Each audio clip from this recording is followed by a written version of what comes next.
भारतीय सेना के एक ऐसे अंडरग्राउंड टनल में मौजूद हूं जो लगभग 20 फीट बर्फ के नीचे दबा हुआ है। अब आप देख सकते हैं जैसे कि हम और नीचे हमारे टनल सिस्टम में जा रहे हैं, लगभग 10 फीट और नीचे।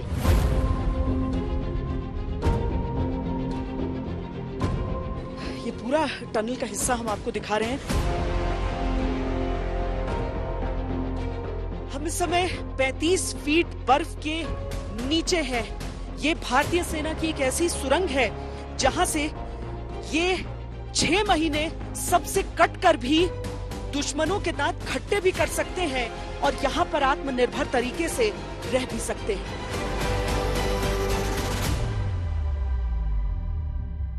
रक्त का उबाल है, जोश की उछाल है, हौसले की मिसाल है, फिर किस दुश्मन की क्या मजाल है।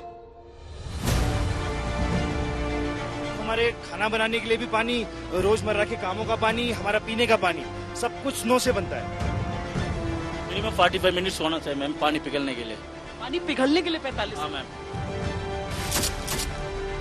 जहाँ पर कुछ भी देख पाना मुश्किल हो वहाँ पर सटीक निशाना लगाना कितना मुश्किल होता होगा। हम लोग हमेशा जैसा भी मौसम जैसा भी हो हम लोग ड्यूटी पोस्ट में रहते हैं। हमेशा पेट्रोलिंग करनी पड़ती है और हम करते हैं। सर्वाइवल एक तरफ और अपने एक गोली एक दुश्मन के मुद्दे को हासिल करना एक तरफ। अपने देश की रक्षा करते हैं और इसी के लिए हम जीते हैं और इसी के लिए हम मरते हैं।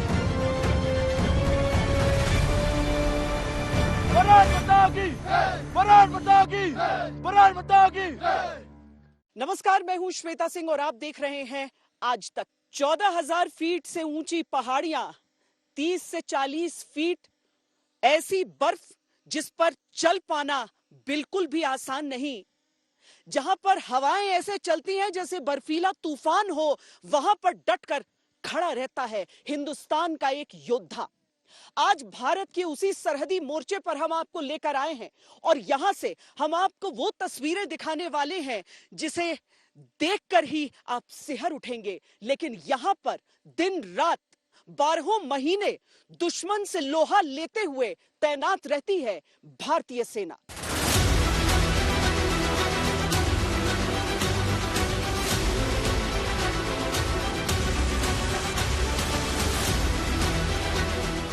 जो हमारे लिए विषम परिस्थितियां हैं, वो इनके लिए सामान्य जीवन।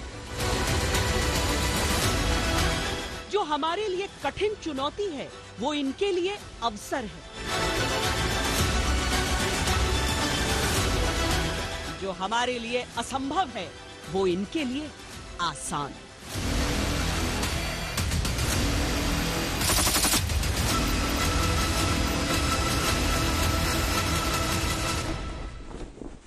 हमें नाम, नमक और निशान, जिसके लिए हम फौज में नौकरी करते हैं, अपने देश की रक्षा करते हैं और इसी के लिए हम जीते हैं और इसी के लिए हम मरते हैं।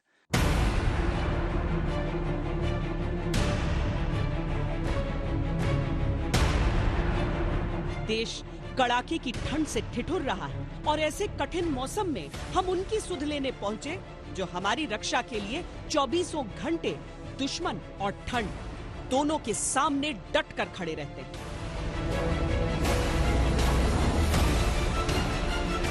जम्मू कश्मीर का ये वो इलाका है जहां इतनी बर्फ पड़ती है कि पोस्ट का संपर्क सड़क मार्ग से नहीं बचता और जहां तक सड़क मार्ग से संपर्क रहता है वहां भी एक एक कदम आगे बढ़ाना खतरे से खाली नहीं रहता।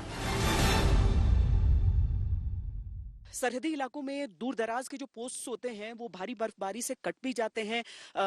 ट्रैकिंग करते हुए पैदल उन पोस्ट तक पहुंचना होता है जिसमें काफी समय भी लगता है और उसके बाद वो आत्मनिर्भर होते हैं जो अपना काम कर रहे हैं। लेकिन यहाँ के खतरे देखिए, ये बर्फ को तो हटा दिया गया है सड़क से, लेकिन बर्फ जो धूप के साथ पिघल कर आती है वो सड़क पर आकर देखिए क्या बन जाता है। अगर हम अंग्रेजी में 2 शब्द कहें, एक स्नो, दूसरा आइस, तो ये आइस है। इसके ऊपर अगर मैं पैर भी रखने की कोशिश करूं तो आप देखेंगे कि ये पैर मेरा फिसल रहा है इस पर। इसके नीचे से पानी चल रहा है। ये ऊपर तो सख्त है लेकिन नीचे पानी चल रहा है। यही समस्या खड़ी करती है जब कोई गाड़ी इस तरीके से, जैसे हमारे पीछे आ रही है ये गाड़ी आती है, बहुत कंट्रोल में ड्राइव करना होता है, बहुत संतुलन रखना होता है। बीच बीच में ऐसे हिस्से आते हैं जब ऐसा लगता है जैसे गाड़ी तैर रही है, कंट्रोल नहीं। और पहाड़ी इलाका है, यानी नीचे हजारों फीट गहरी एक खाई।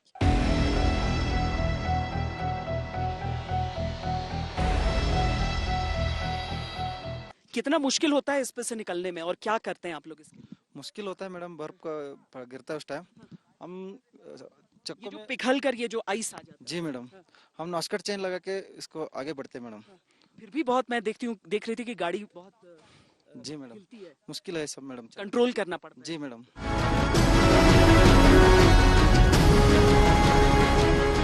हम जिस मोर्चे पर पहुंचे थे वहां हर साल बर्फ इतना अधिक गिरती है कि तैनाती के लिए सुरंग का निर्माण किया गया है। ये वो इलाका है जो ठीक लाइन ऑफ कंट्रोल से लगता है, और कितनी भी मुश्किलें आए इसे खाली नहीं छोड़ा जा सकता। यहाँ भीतर आने जाने के लिए रोज बर्फ हटाई जाती है, पर अधिकांश रूप से टनल के भीतर से ही पूरी कार्रवाई चलती है।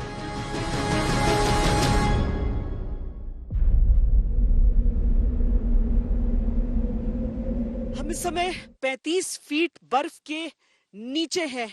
ये भारतीय सेना की एक ऐसी सुरंग है जहां से ये 6 महीने सबसे कटकर भी दुश्मनों के दांत खट्टे भी कर सकते हैं और यहाँ पर आत्मनिर्भर तरीके से रह भी सकते हैं। हेलो, यहाँ पर अगर आप हमें दिखाएं कि क्या क्या चीजें किस तरीके से हैं और कैसे आप लोग ड्यूटी करते हैं। जी बिल्कुल। इस समय आप लगभग 35 फीट नीचे हैं एक टनल सिस्टम में, जो कि विंटर के दौरान हम लोगों को शेल्टर को प्रोवाइड करता है, और साथ ही साथ हमारा जो भी मूवमेंट होता है पोस्ट के अंदर वो इस टनल के थ्रू ही हो पाता है, क्योंकि बाहर बहुत ज्यादा बर्फ है। तो ये जो पहली जगह है ये राशन के लिए है। हाँ जी, ये जो पहली जगह है जो मैं आपको पहला बंकर दिखाऊंगा, ये हमारा राशन स्टोर बंकर है, क्योंकि ये पोस्ट 6 महीने बर्फ में रहता है और कट ऑफ रहता है, इसलिए हमें 6 महीने का राशन, जिसको हम एडवांस विंटर स्टॉकिंग बोलते हैं, उसको हम यहाँ पे स्टोर करते हैं। आइए मैं आपको दिखाता हूँ कि हमारे पास स्टोर में क्या क्या है और कैसे हमारे जवान इसको यूटिलाइज करते हैं।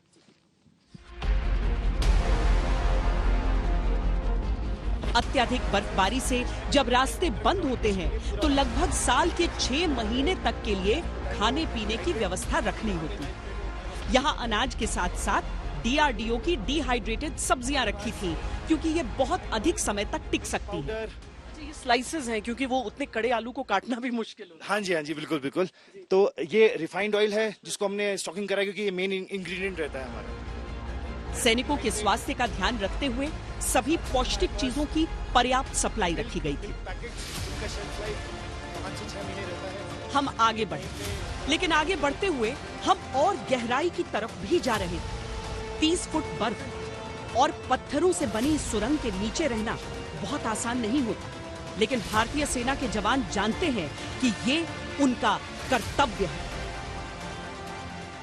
कुछ फ्रेश चीजें भी देख रहे हैं। चीजें भी हैं मैम, जैसे हम इसको ढक कर रखते हैं, इसमें चूहा एंट्री नहीं कर सकता है। जैसे हमारे पास ये एप्पल है, और इसके बाद ये लौकी है, हमारे पास ये, इसके बाद ये पोटैटो है। हालांकि काफी हार्ड हो चुका है। जी हाँ मैम। तो इसको हम गर्म पानी में रखते हैं थोड़ी देर के लिए, तो ये दोबारा नरम हो जाता है। बाहर का सड़ा हुआ हिस्सा काट देते हैं, बाकी फ्रेश वाला हम खा लेते हैं। जनरेटर्स के इस्तेमाल से यहाँ पर जो बिजली होती है, क्योंकि उसके अलावा कोई दूसरा तरीका रहेगा नहीं। हाँ जी बिल्कुल। सिर्फ जनरेटर्स यहाँ पे हमारे पास 7.5 kV और 5 kV की जनरेटर्स हैं, और हमारे पास डीजल का भी एडवांस स्टॉकिंग होता है, जैसे राशन का होता है। तो पूरे 6 महीने के लिए हमारे पास यहाँ पे अवेलेबिलिटी रहती है इलेक्ट्रिसिटी की, बट उसको रैशनलाइज करके, उसको थोड़ा थोड़ा यूज करके सुबह शाम खाने बनाने के टाइम पे, जिस समय हमारा भट्टी चलती है, तो उस समय उसको चलाते हैं। बाकी अपने सर्वेलेंस डिवाइसेस को चार्ज करने के लिए उसको यूटिलाइज करते हैं। ये लिविंग एरिया हो? हाँ जी, ये हमारा ORs का लिविंग एरिया है, और अदर रैंक्स का मैं आपको दिखाता हूँ। ये क्या कर रहे हैं? यह एक सुपर 6 ड्रिल होता है। हम जब हाई एल्टीट्यूड में रहने के कारण, तो इसका हम सुपर 6 ड्रिल में 6 ड्रिल आता है। ये हमारा डेली का SOP है। इसमें हम अभी फुटप्रिंट का आपको डेमो दिखाने वाला। अच्छा, तो मतलब ये जो पेट्रोलिंग करके आए हैं या संतरी ड्यूटी से आए हैं? हाँ जी बिल्कुल।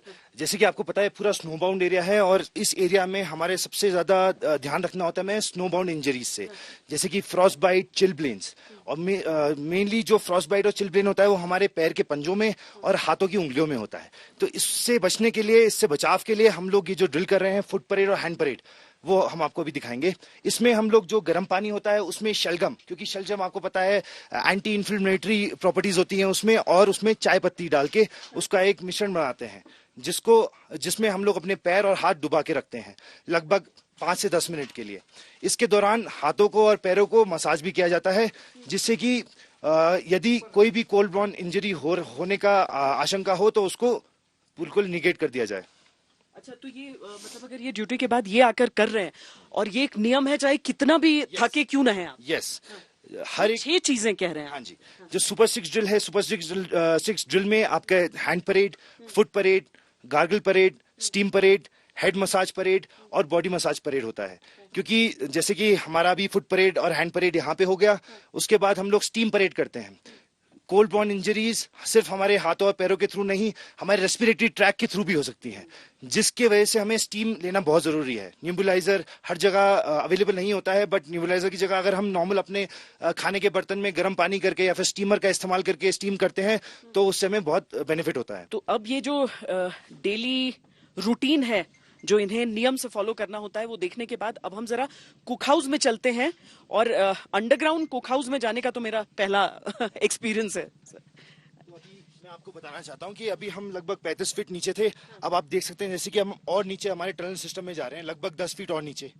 तो ये इसका प्रोटेक्शन देने का और हमारे ट्रूप्स को ठंड के टाइम पे, बर्फ के टाइम पे प्रोटेक्शन देने का, दोनों का इसका रीजन है।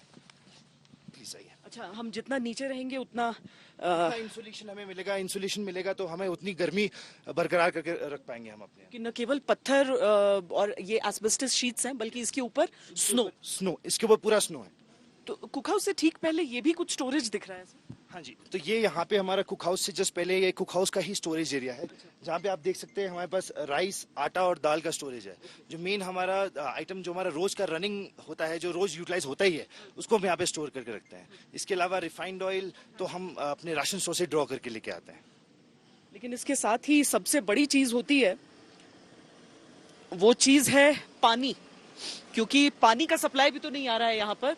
कुछ भी खाना पकाना है आपको, उसके लिए पानी चाहिए। तो ये पानी यहाँ पर कैसे हो रहा है, ये देखिए। यहाँ पर आप देख सकते हैं हम लोग जैसे अभी स्नो है जो हमने बाहर से कलेक्ट किया है, तो स्नो को कलेक्ट करके हम लोग इसमें हमारा बड़ा जो बर्तन है गर्म करने का, उसके अंदर डालते हैं, उससे हम लोग पानी बनाते हैं। बहुत हमारे खाना बनाने के लिए भी पानी, हमारे रोजमर्रा के कामों का पानी, हमारा पीने का पानी, सब कुछ स्नो से बनता है। यहाँ पे कोई वाटर सप्लाई नहीं है या फिर कोई भी यहाँ पे पानी आ नहीं पाता है। साहब, ये कितना टाइम लग जाता है बॉईल करने में? मिनिमम 45 मिनट्स होना चाहिए मैम, पानी पिघलने के लिए। पानी पिघलने के लिए 45? हाँ मैम, 45 मिनट्स चाहिए पिघलने के लिए, फिर गर्म होने के लिए 15 मिनट्स होता है। यानी यहाँ नूडल्स 2 मिनट में नहीं बनता है। यहाँ पर चाय के लिए भी उतनी ही टाइम लगेगा मैम, टाइम लगेगा। पर पीने के पानी को ट्रीट भी करना पड़ता होगा। तो हम पीने के लिए पानी, जो स्पेशल पानी होता है, खाना बनाने का पानी जो होता है, तो उसको ट्रिपल फिल्टर एक हमारा फीचर है यहाँ पे। हम ट्रिपल फिल्टर करते हैं उसको। एक बार उसको बॉईल करते हैं, बॉईल करने के बाद हमारे पास जो छलनी है और मसलिन क्लॉथ है, उसके थ्रू उसको फिल्टर करते हैं। अगेन हम लोग वही प्रोसेस करते हैं फिर से उसको बॉईल करके, क्योंकि पानी में, स्नो में यहाँ पे पर्टिकुलेट मैटर कुछ हो सकता है, कुछ अशुद्धि हो सकती है, तो इसलिए उसको फिल्टर करने के लिए हम लोग उसको 3 बार फिल्टर करके फिर यूटिलाइज करते हैं। पर हर कमरे के बाहर भी, क्योंकि सबको पानी भी पीना है, तो हर जहाँ पर रह रहे हैं वहाँ पर भी पानी ऐसे बॉईल करके रहते हैं? पूरा बॉईल करता पानी, पूरा जहाँ जहाँ रह रहे हैं जहाँ रहे पानी बॉईल करना पड़ता है। पानी पीते रहना भी तो पानी उसमें डिहाइड्रेशन का खतरा रहता है, पानी ज्यादा नहीं पीने से, इसलिए पानी हमेशा पीना बहुत जरूरी है यहाँ पे। यहाँ पे दूसरी जगहों के मुताबिक यहाँ पे ज्यादा पानी का कंजम्पशन करना पड़ता है, क्योंकि यहाँ पे कोल्ड बॉर्न इंजरीज बहुत ज्यादा होती हैं, और सभी इंजरीज का मेन कारण होता है कि आपको प्यास नहीं लगती है। हर टाइम आप ठंड में रहते हैं तो आपको पानी पीने का मन भी नहीं करता है, इसलिए एक और रीजन है कि हमें ज्यादा पानी कंज्यूम करना पड़ता है। साथ ही मैं ये भी मेंशन करना चाहता हूँ कि पानी का सेवन तो हम कर रहे हैं, बट जो मिनरल्स होते हैं, जो एक रनिंग वाटर, एक नाला या फिर एक नदी से जो हमें मिनरल्स मिलते हैं वाटर में, वो यहाँ पे नहीं मिलते हैं, क्योंकि ये पूरा बारिश का पानी है। तो इसके अलावा हमें मल्टीविटामिन, कैल्शियम्स, आयरन के सप्लीमेंट्स लेके जो हमें इशू होते हैं हम उनको यूटिलाइज करते हैं और फिर हमें पूरी हमारा पोषण मिलता है। एमआई रूम की तरफ जा रहे हैं। आप समझिए अगर एक आम बोलचाल में तो जहां पर दवाइयां, डॉक्टर, क्योंकि उसकी बहुत जरूरत होती है, पर काफी नीचे भी अब हम वापस उतर रहे हैं। हाँ जी, जैसे कि आप देख सकते हैं हम फर्दर 10 फीट डाउन आ चुके हैं अपने टनल सिस्टम में और मेडिकल इंस्पेक्शन रूम में अभी हम लोग जा रहे हैं। ये सीज फायर वायलेशन जब तक चल रहा था, जब तक वो ऑनर नहीं करता था एनिमी इसको, तब तक ये एरिया अफेक्टेड रहा है बहुत। हाँ जी, ये एरिया में भी सीज फायर वायलेशन के काफी उनके बॉम्ब जोन के राउंड्स आते थे, इसलिए ये टनल सिस्टम का जो हमने बनाने का सोचा था, that was the primary reason. उसके साथ साथ ये विंटर में पोस्ट को प्रोटेक्ट करता है, बर्फ को हमसे बचा के रखता है, हमको बर्फ से बचा के रखता है, इसलिए ये टनल सिस्टम बनाया गया था। तो ये एमआई रूम है, ये क्या डेली ये रूटीन हेल्थ चेकअप कर रहे हैं? हाँ, डेली रूटीन चेकअप है। हम अबव 14,000 अबव है हाइल्टीट्यूड को ध्यान को रखते हुए यहाँ पे जो मेन प्रॉब्लम है बीपी, पल्स ऑक्सीमीटर, SpO2 जो इसको बोलते हैं, सस्पेंशन पल्स ऑक्सीमीटर और पल्स रेट, ये मेन बेसिक चीज है। हम इसको रेगुलर बेसिस में चेक करते हैं। यहाँ पे जितना प्रेजेंट जो है उनको सभी को चेक करते हैं, क्योंकि मेन बेसिक चीज है। तो किस रेंज में रहना चाहिए ब्लड प्रेशर और SpO? हाँ, ब्लड प्रेशर जो है एक सिस्टोलिक है, एक डायस्टोलिक है। सिस्टोलिक बीपी जो 100 to 140 mmHg और डायस्टोलिक है जो नीचे वाला जो है वो 60 to 90। ठीक, ये है नॉर्मल रेंज। इसके नीचे अगर गया हाइपोटेंशन बोलते हैं उसको, अबव जो चला गया हाइपरटेंशन। तो यहाँ पे मेन जो है हाइपरटेंशन, ये ज्यादा रिस्क है। हाइपरटेंशन होने पे कि हमारा जो हार्ट है उस पर प्रेशर ज्यादा पड़ रहा है, वो ज्यादा काम कर रहा है, नॉर्मल से ज्यादा काम कर रहा है। तो स्टेप तो चेक करके आता है। यहाँ पे हम रेगुलर चेक करते हैं। अगर 3 दिन मॉर्निंग इवनिंग चेक करके ज्यादा होगा हाइपरटेंशन, तो हम उसको लोअर एल्टीट्यूड में डाउन कर देते हैं, हाई एल्टीट्यूड में नहीं रखते इसको। और ऑक्सीजन कितना? ऑक्सीजन जो है SpO2 इस पे जो दिखा रहा है 76। हाँ, नहीं ये तो अच्छा 85। हाँ, ये अगर ठंडी कोल्ड होगा तो थोड़ा नीचे होगा। हम जो लोअर एल्टीट्यूड में जो है मैम 95 to 100 नॉर्मल रेंज है। ये जब चेक करेंगे तो 97, 98, 99, 100, 95 to 100। और यहाँ पे जो है 90, 86, 88, 90 ऐसे वेरिएशन होता रहेगा। ये भी हेल्दी रहेगा। यहाँ कम है, यहाँ पे लो है। क्योंकि आर्मी है, इसीलिए केवल ऐसा नहीं होता है कि आप सर्वाइवल के लिए रहें, बल्कि आपको किसी भी तरह की कैजुअलिटी हो सकती है, उसके लिए भी आप लोग तैयारी रखते हैं। तैयार रखता हूँ। यहाँ पे मेन जो है गन शॉट वुंड और माइंड ब्लास्ट इंजरी इस पे है। तो गन शॉट वुंड में हमको कंट्रोल ब्लीडिंग पे ज्यादा ध्यान देना है। हाँ, कंट्रोल ब्लीडिंग में ज्यादा ध्यान देना है। AFFD है, फर्स्ट फील्ड ड्रेसिंग, ये ज्यादा ब्लीडिंग कंट्रोल करने उसको कर सकता है। अभी अपडेट जो हमारा परचेस किया यूनिट से इजरायली बैंडेज बोलते हैं, ये भी ब्लीडिंग को कंट्रोल करने के लिए, ये भी हाई, ये पाउडर फॉर्म पे है। अगर बहुत ज्यादा ब्लीडिंग है तभी यूज करना है, नॉर्मल में हम यूज नहीं करते। ब्लीडिंग को कंट्रोल करने के बाद ये IV लाइफलाइन बोलते हैं इसको हम भेन पे लगाते हैं।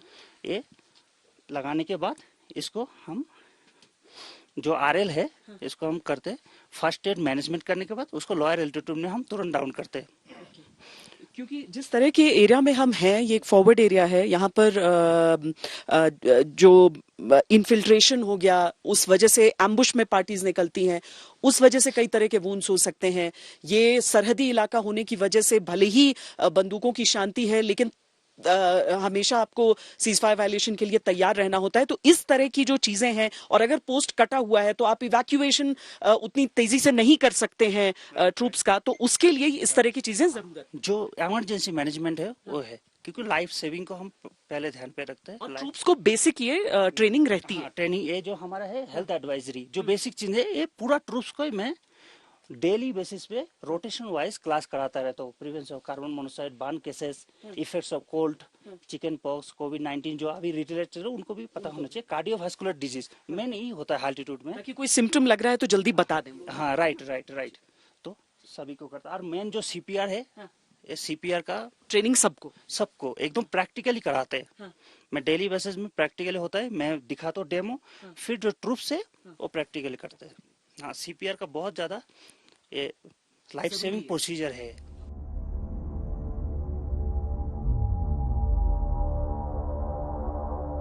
टनल के भीतर जिंदगी आसान नहीं थी, लेकिन भारतीय सेना वो करती ही कहां है जो आसान हो। बहरहाल हम बाहर पहुंचे, जहां सैनिक अपनी प्रतिदिन की ड्यूटी निभा रहे थे।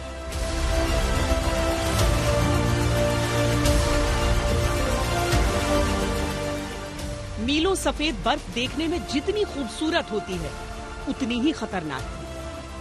माइनस में तापमान से मानो धमनियों में रक्त जमने लगे। लगातार बर्फ में चलने या तैनात रहने से पैरों की उंगलियां सुनने पड़ने लगी। लेकिन देश के प्रति समर्पण की लौ से लहू में उबाल रहता है।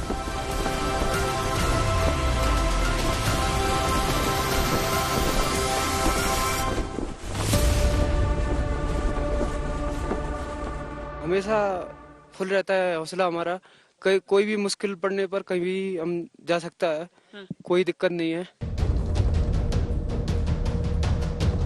सेना को अब इस ठंड को झेलने के लिए इंसुलेटेड पहनावा मिलता है, रहने की बेहतर व्यवस्थाएं उपलब्ध की गई हैं। लेकिन हाई ऑल्टीट्यूड क्षेत्र में लगातार गिरते तापमान और चाल बदलते दुश्मन का सामना करने के लिए पराक्रम और प्रशिक्षण का ही साथ है।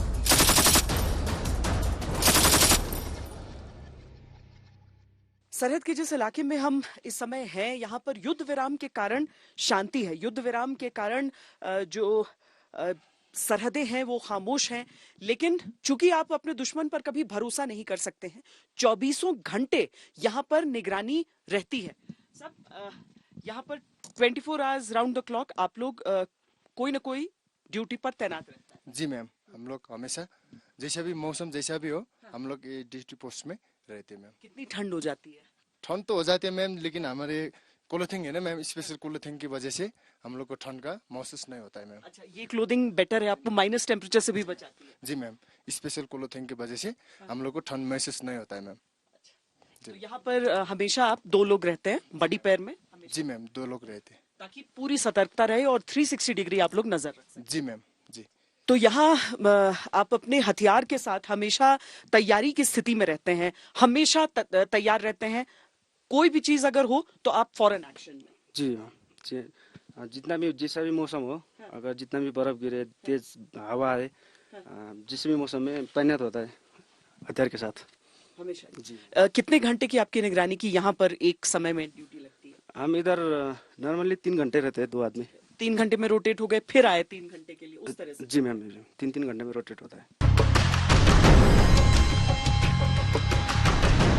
सरहदी इलाकों में घुसपैठ को रोकने के लिए सेना की सतर्कता हमेशा कायम रहती है, लेकिन सफेद बर्फ में साफ साफ देख पाना बहुत मुश्किल होता है। ऐसे में भारतीय सेना इन मोर्चों पर उन्नत उपकरणों का सहारा भी लेती है।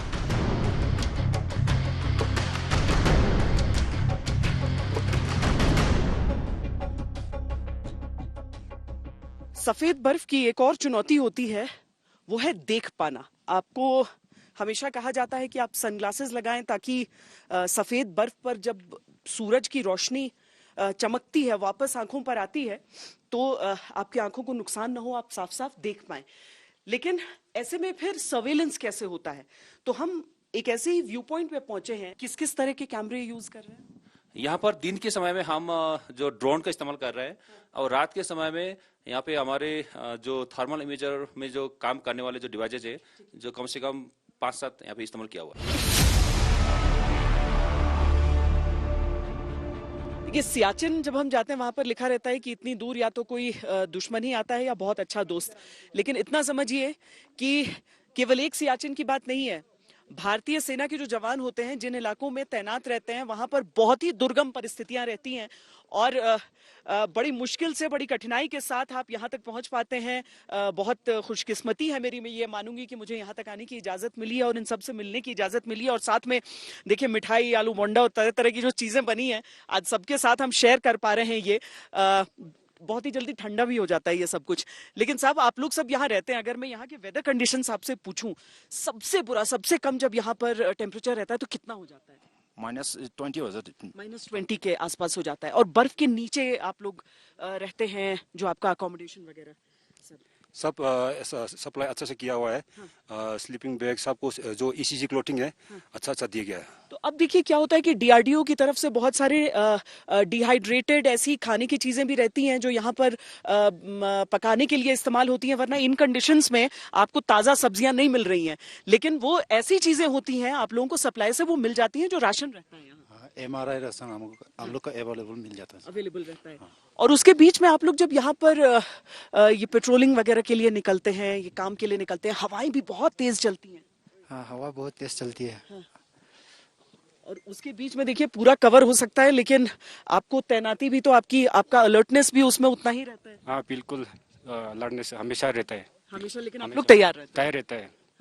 ये जो हवा चलती है ना यहाँ पर, ये चुभती है, आपको ऐसा लगेगा जैसे कांटे घुस रहे हैं आपके शरीर में। जी बिल्कुल मैम, ऐसे ही लगता है, चुभता है, फेस पूरा ब्लैक हो जाता है कोल्ड के कारण।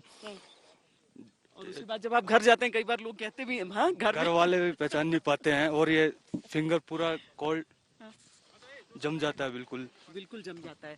लेकिन उसमें हौसला नहीं जमता है, हौसला हमेशा आपका फुल रहता है। हाँ, हमेशा फुल रहता है हौसला हमारा।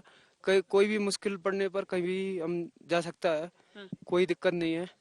कोई दिक्कत नहीं है, जैसे ही कोई भी आदेश, हमेशा वहां पर तैनाती, और खुद भी हमेशा तत्पर देश की सेवा करने के लिए आप हमेशा रहते हैं। हाँ। तो और टेम्परेचर्स चाहे कितना भी गिर जाए, इतना हाई ऑल्टीट्यूड पे भी आप लोग हमेशा हैं? हाँ, हमेशा है मैम, हाई ऑल्टीट्यूड पे ही तैनात रहते हैं। तैनात रहते हैं, एकदम तैनात रहते हैं। चलिए, हम तो अपने इसको ठंडा होने से पहले हम इसे चखने जा रहे हैं, क्योंकि यहाँ पर एक्चुअली आप ये समझिए कि जैसे हमारे साथ और भी हमारे सैनिक हैं यहाँ पर मौजूद।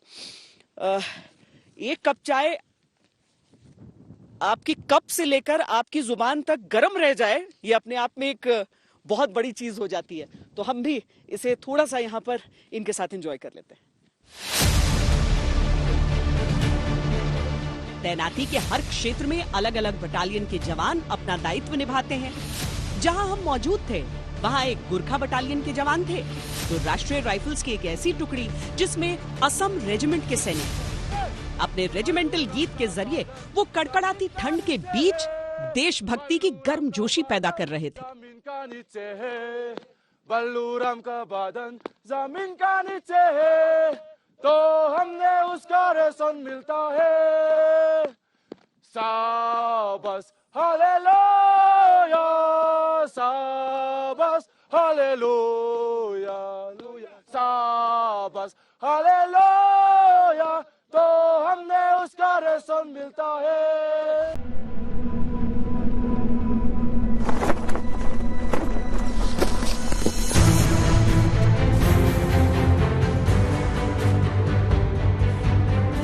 मरिंग आपके सामने रोमियो नाला में 300 मीटर ऊपर आपके पोजीशन से 2 टैंगो दिखा है, उनको इंगेज करने के लिए अपना अपना पोजीशन में तैयार करिए। ओवर। जहां पग पग पर खतरा है, वहां हर कदम महफूज करते योद्धा। जहां हर मोड़ पर दुश्मन की चालबाजी है, वहां हर मोर्चे को जीतते जवान।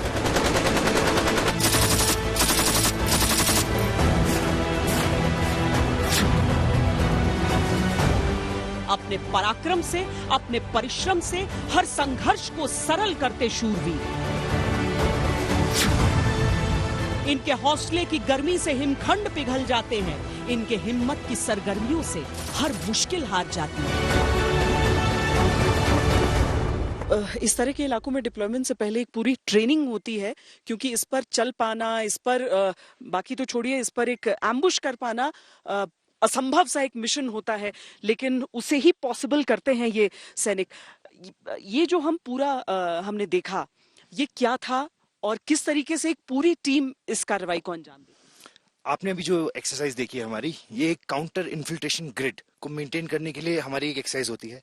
इस एक्सरसाइज के दौरान आपने देखा कैसे एक पेट्रोल पार्टी ने स्नो बाउंड एरिया में टैक्टिकल मूव करते हुए अपने रूट पे गए from one post to the other, और उसके बीच में कैसे एक क्वाडकॉप्टर पायलट जिसने उसको as a early warning element उसको इंटेलिजेंस पास करी 2 टेररिस्ट की जो मूव कर रहे थे उसी नाला में। तो उस इंटेलिजेंस को प्राप्त करके जो पेट्रोल पार्टी कमांडर थे, उन्होंने अपने पेट्रोल को साइड किया, अपने एक किलिंग ग्राउंड बनाया, और जब टेररिस्ट उस किलिंग ग्राउंड में पहुंचा तो उसको पूरी तरह बर्बाद किया। लास्ट जो कार्रवाई है वो कितनी ज्यादा जरूरी होती है, इवन जब हम टेररिस्ट को न्यूट्रलाइज कर देते हैं उसके बाद?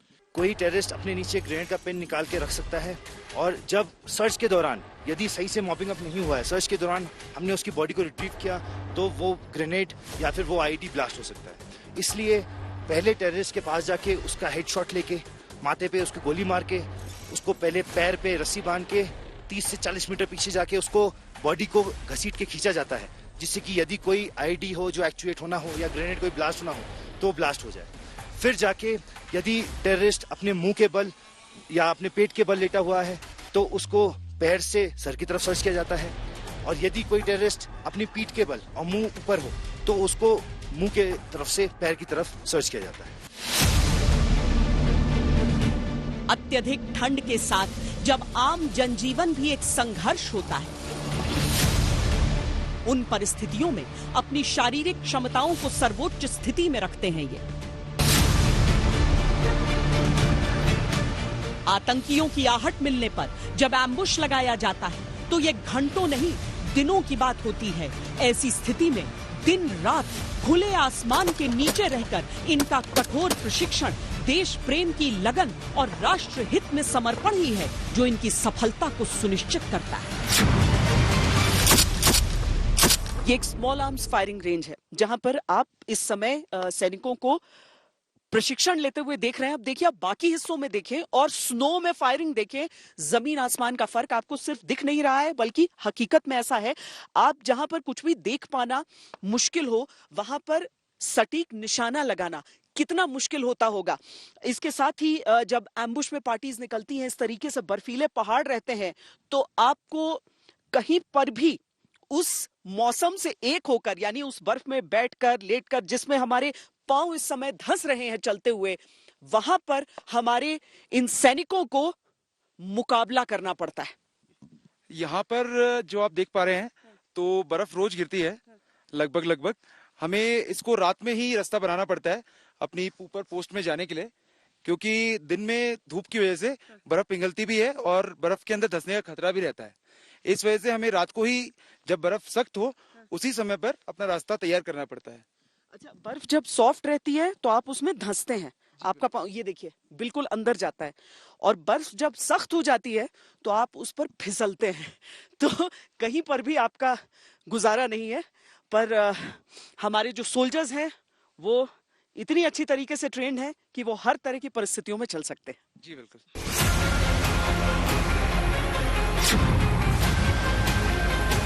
ये ट्रेनिंग एवलांच रेस्क्यू का हिस्सा है? जी, ये हमारा एक एवलांच रेस्क्यू टीम है। ये जहाँ पर एवलांच में कोई हमारे साथी दब जाते हैं तो उसे जल्दी से जल्दी रेस्क्यू करके बाहर निकालते हैं। क्योंकि ये शार्प चीजों का इस्तेमाल होता है, इसीलिए बहुत धीरे धीरे हम देख रहे हैं हटा रहे हैं। हाँ जी, क्योंकि उसको हम जल्दी से शावल मारेंगे तो उसको चोट भी लग सकता है, इसीलिए हम उसको आसानी से बर्फ हटाते हैं। कितनी भी गहराई तक आप लोग मतलब ट्रेनिंग जो देते हैं वो ज्यादा गहराई तक भी देते हैं? जी, जो हमारे पास एवलांच विक्टिम डिटेक्टर है वो 20 फीट तक नीचे गहराई तक विक्टिम को ढूंढ सकता है, तो इतना तक हम वहाँ पे निकालने का क्षमता रखते हैं। पर साहब ये भी बताइए कि जब जो रेस्क्यू टीम होती है उसके ऊपर खुद भी तो खतरा होता है।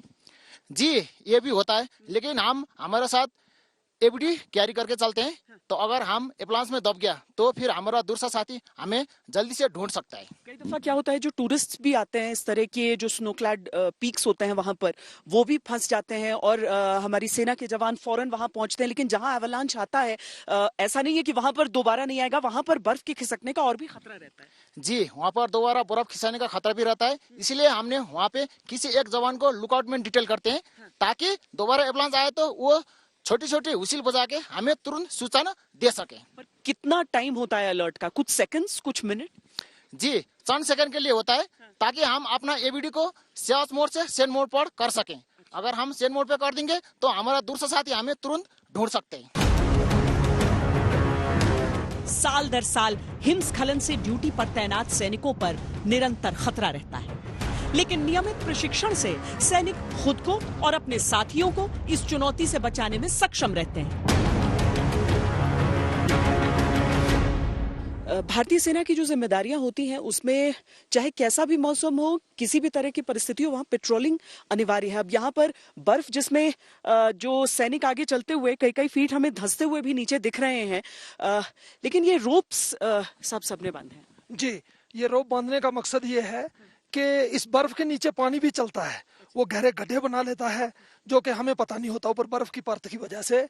और रस्सा बांधा होगा तो उसकी वजह से अगर एक जवान अंदर धंस जाएगा तो बाकी जवान उसको उस रस्से की मदद से ऊपर खींच के बाहर निकाल सकते हैं, तो वहां हम अपने जवान को सेव कर सकते हैं। अभी हम आपको दिखा रहे हैं ये सामने जवान जाते हुए। अभी क्या है कि हमें पता होता है कि हमारे कौन से एरिया में अभिलांच आ सकते हैं। बर्फ में आपको पता है कि अभिलांच बहुत आते हैं, तो जब उस एरिया में कमांडर पहुंचता है तो वो 2 जवानों को ऊपर लुकआउट मैन लगाता है, लुकआउट मैन 1 नंबर 2। अभी आप देखें कि ऊपर अभिलांच आ गया, ये जवान गिर गया है, अभी नीचे को आ रहा है, बाकी जवान उसको देख रहे हैं, बिस्ले में जा रहे हैं और जोर जोर से चला रहे हैं। अभिलांच बाकी जवान पीछे बैठ गए हैं, वो उसको देख रहे हैं। अभी तुरंत ये लोग क्या करेंगे, कमांडर अपने जवान को पूछेगा कि जवान कहाँ तक जाता हुआ देखा। अभिलंग राड की मदद से उसको नीचे चेक करते हैं कितनी गहराई में नीचे है। वहां पर कमांडर उनको शावल की मदद से उस एरिया को खुदाई करता है। जैसे जवान मिल जाता तो उसको सर्वाइवल किस प्रकार से करते हैं, ब्लैंकेट में लिपेटते हैं, फिर उसको रेस्क्यू बैग में किस प्रकार से पैक करके सभी जवान एक साथ उठाकर गाड़ी तक या जहाँ पर हेली पहुंच सकता वहां तक लाने की कोशिश करते हैं।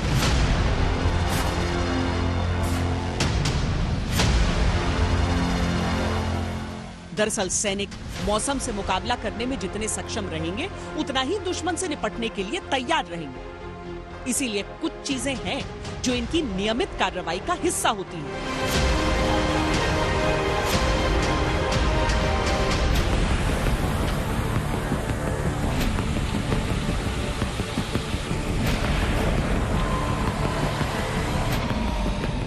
तो सब रोज बर्फ पड़ने के साथ आप लोगों को ये करना पड़ता है यहाँ पर ये कार्रवाई? जी रोज कार्रवाई करना पड़ता है। जब बर्फ गिरेगा तब बर्फ हटाना पड़ता है हमको। हाँ जी, ताकि यहाँ पर गाड़ियों के आने जाने के लिए रहे। हाँ जी। तो आर्मी इंजीनियर्स जो है उनकी जिम्मेदारी में ये बहुत बड़ा एक रिस्पॉन्सिबिलिटी है। हाँ जी, हमारा बहुत बड़ा रिस्पॉन्सिबिलिटी है। जब बर्फ गिरने के बाद हम ही पहला मूवमेंट करते हैं, उसके बाद ही पूरा रेशन पहुँचा देते हैं, ताकि राशन वगैरह पहुंचता रहे पोस्ट पर, किसी भी तरीके से संपर्क न कटे उसका। जी संपर्क नहीं कटे, इसलिए पूरा रोड को ओपन ही रखते हैं हमने। कठिन मोर्चों पर सैनिकों की थोड़ी सी कठिनाई कम की जा सके, इसके लिए उनके उपकरणों पर विशेष ध्यान दिया जा रहा है।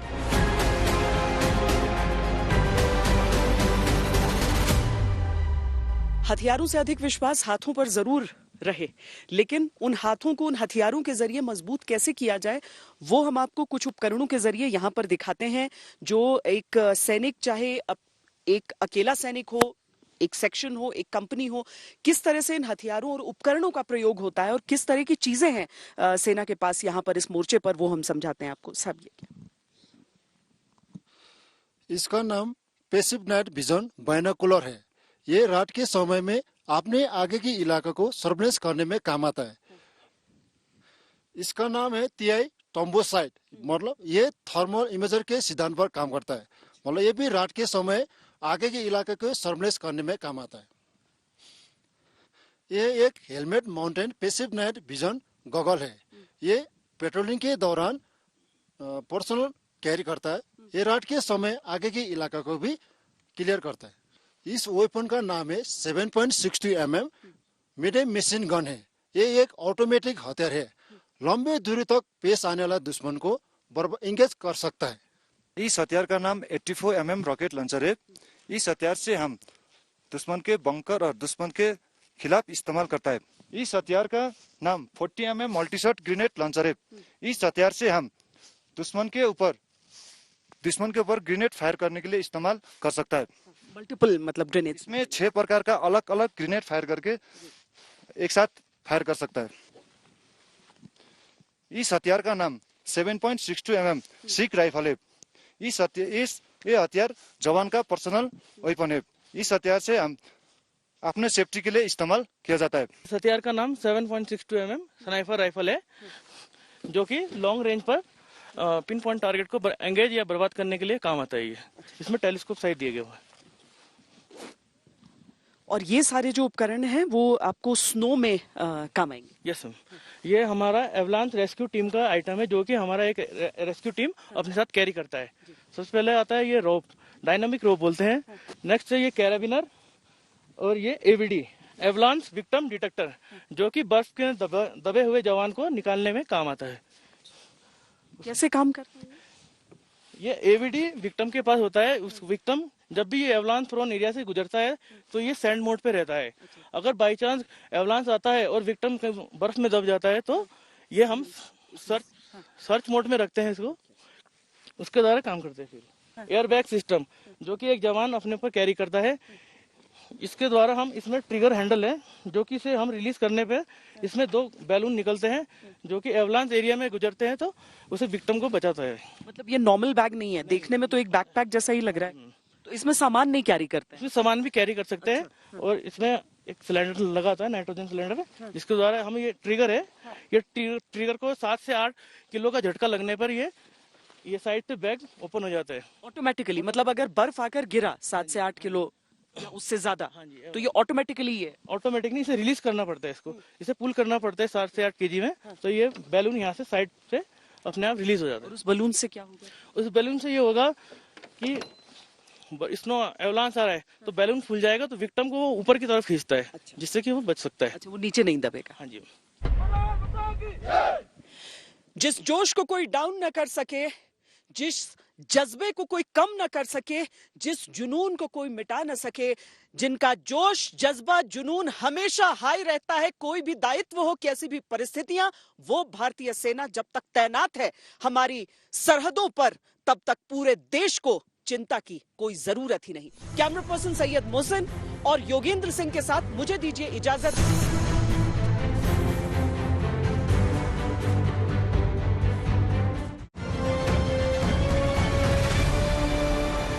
भारत माता की, भारत माता की, भारत माता की।